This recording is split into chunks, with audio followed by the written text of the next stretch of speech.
আমি লাল মাছ গল্পের লেখিকা। আর আমি সমুদ্র দেখছিলাম, এক সময় হঠাৎ দেখি একটা লাল মাছ পানির উপরে এসে পড়েছে। আমি ভাবছিলাম নিব না কি করব বুঝতে পারছি না। হঠাৎ মনে করলাম নিয়ে নিই, বেঁচে যাবে মাছটা। তো নিয়ে নিলাম।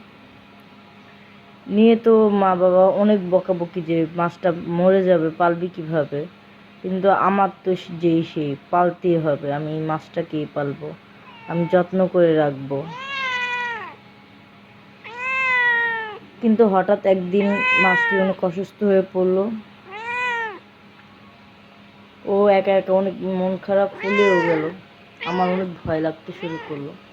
পরে আমি ভাবলাম যে ওকে ফ্যামিলির সাথে দিয়ে দিলাম।